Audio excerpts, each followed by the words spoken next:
entre le mandataire et le mandant. Souvent, ils sont confondus.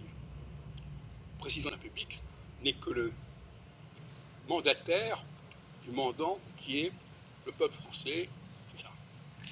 Même dans une association, c'est l'association qui est le mandant, et son président, qui peut changer, est un mandataire. Souvent, on confond. On n'a pas le droit de poursuivre le mandataire. C'est le mandant qui peut éventuellement se retourner contre le mandataire. On n'a pas le droit de poursuivre le mandataire. On doit poursuivre le mandant. Donc toute poursuite du mandataire est en général irrégulière, sauf si elle émane du mandant lui-même. Mais les tiers doivent s'adresser au mandataire, au mandant et pas au mandataire. Et juridiquement, nous avons actuellement souvent ce problème, qu'il y a une sorte d'incompétence juridique, et on va poursuivre de façon inacceptable le mandataire quand il s'agit de poursuivre le mandant. Et ça rend les actions de ce type irrecevables juridiquement et judiciairement. Je crois qu'il est essentiel de le signaler.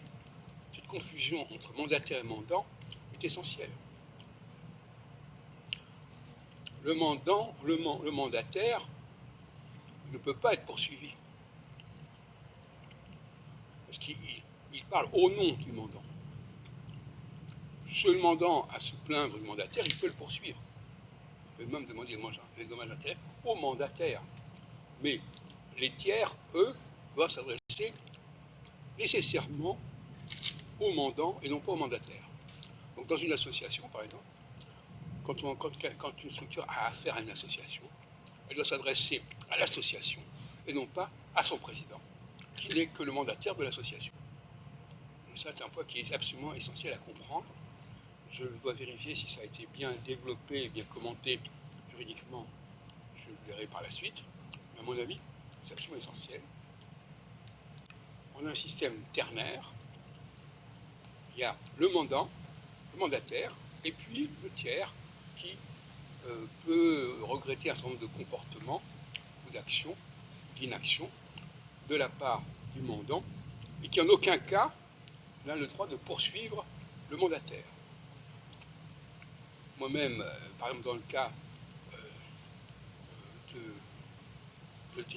de l'immobilier, par exemple, eh bien, on a souvent des mandataires qui gèrent un immeuble pour un mandant, mais ce n'est pas le mandataire qu'il faut poursuivre, c'est le mandant.